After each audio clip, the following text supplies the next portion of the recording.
not really sure when I'm going to post this, but it's Sunday today, so I am getting prepared for the week ahead. But I wanted to come on here to talk about the process that you go through when you are healing from a traumatic situation. And while everybody's healing journey is going to be different, there may be, and this is relative to my experience, there may be times when you are going through the healing process and you may think because you don't necessarily feel happy that you're not healing. So that's the reason why I want to talk about this today. And just keep in mind, as I am discussing this story, this is my journey, my experience, so it may be a little bit different from you. It may not be exact, but I only can tell this from my perspective. Okay, so let's go back to the summer of, June 2022. So, June 2022, I packed up and I left a traumatic situation. And I'm not going to get into specific details because I want to protect the privacy of the other people that are involved. So I left, and the only thing I took was just my clothes and my kids' clothes, and we left and we moved. I moved back home to my parents' house in Florida. Okay. So during that time period, my focus was on getting myself to a place where I could come back here, because I knew that my son, he wanted to eventually finish his high school journey back, with his friends in Georgia. So, and I had made a promise to him that we would come back to Georgia. So that was my focus. I worked and I ended up getting a promotion. I was working for the same job the whole entire time, but I ended up getting a promotion. So during that time, I was just kind of like in hustling mode. I really was not, I thought about the situation that I left, but honestly my focus was more so on just getting out of my parents' house, because I didn't want to stay there longer than a year. So I did, I worked and worked, and I needed to pay off some bills, and that's what I did. And I ended up getting a promotion during that time period, and I applied for a place, and within a year I was back in Georgia. Okay. So when I had initially come back, I was okay at first. I was I kind of went through, because honestly, this was the first time that I had ever been on my own. I left my parents' house when I was younger, in my 20s, and I ended up, I never had moved out on my own. I went straight from my parents' house to, moved in with my husband at the time. We lived together, and then we got married. So I had never ever lived on my own. Okay, so just keep that in mind too. So this was my first time ever actually not living with anyone, but having my own place and managing everything on my own. So financially, I knew that I could do it, and I had to go through the whole entire process of picking out furniture and all of that stuff. So at first everything was cool. I had got all the basic stuff that we needed, all the furniture and stuff that we needed, and I had got my kids registered for school and all of that good stuff. But after getting settled, And that first holiday, so that would have been like around the holiday times and my birthday. So now we are in the year 2023. I started just feeling extremely bored. I had a lot of boredom, and I just, a lot of the friendships that I had, I had lost those because those were friendships that I had as a result of people that I met through my ex-husband. So a lot of those friendships were lost. And, when I moved back here, and then there were some people, honestly, I really did not want to talk to.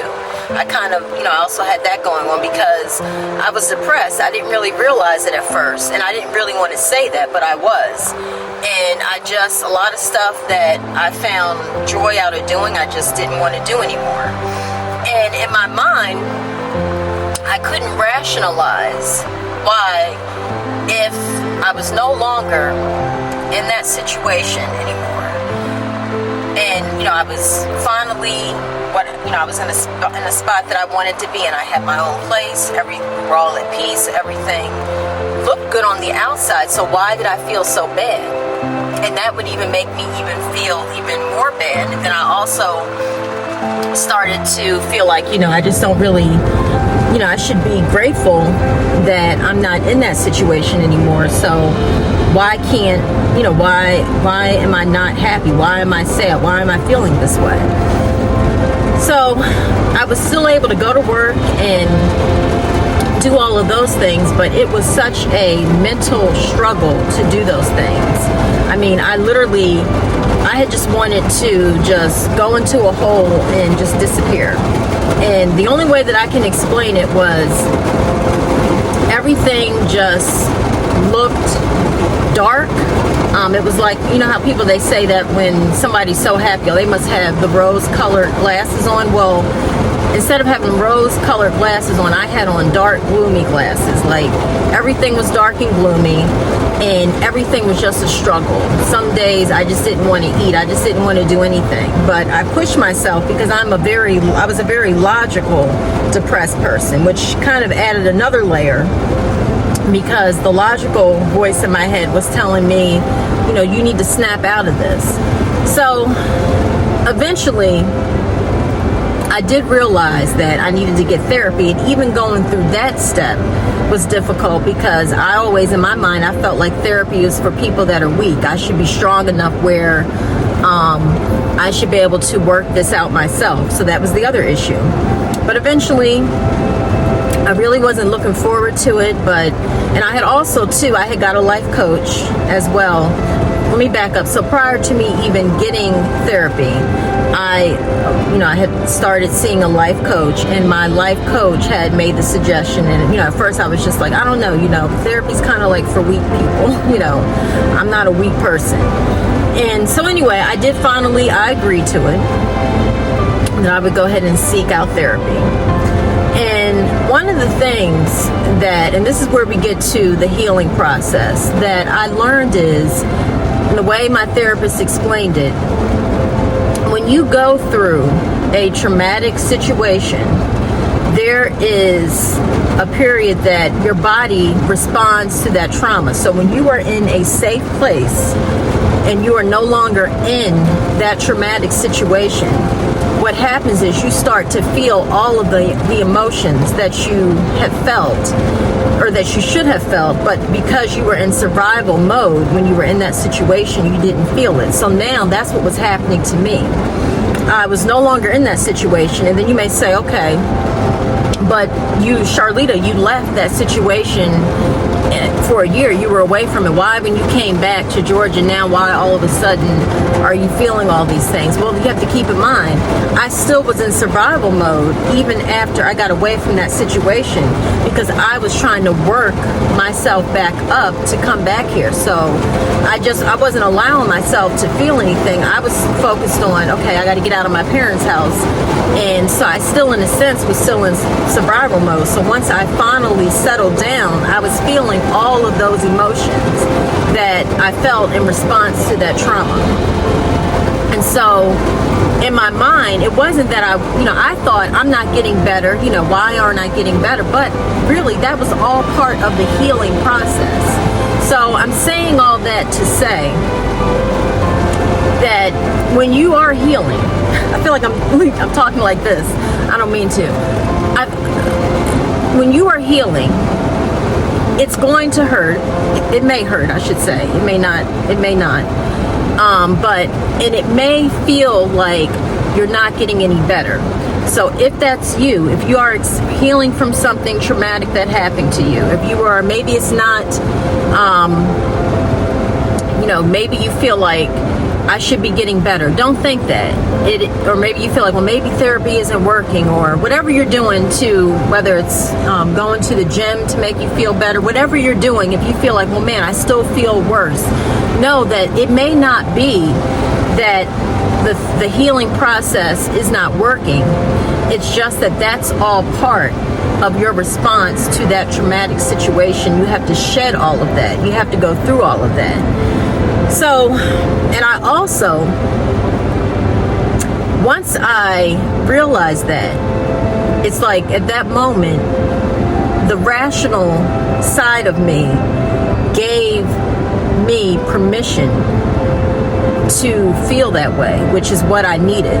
So now, when I have certain feelings creep into my head, and also too, I know that a lot of times those negative thoughts, they're not necessarily always coming from me. They're coming from other people in my life that have said things to me in the past.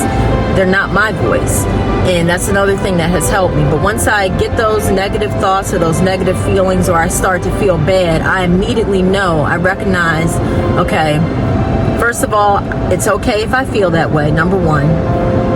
Number two, I also know that sometimes it's not always my voice. It's somebody else that, has maybe said something or put that negative projection on me, so I can recognize it.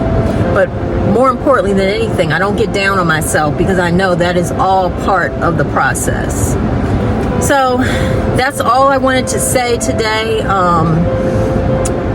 I would like to know if this is something that you have experienced in your healing journey, and let's just continue this conversation in the comments.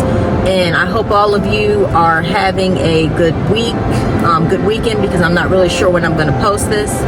And I will see all of you in the next video. Bye.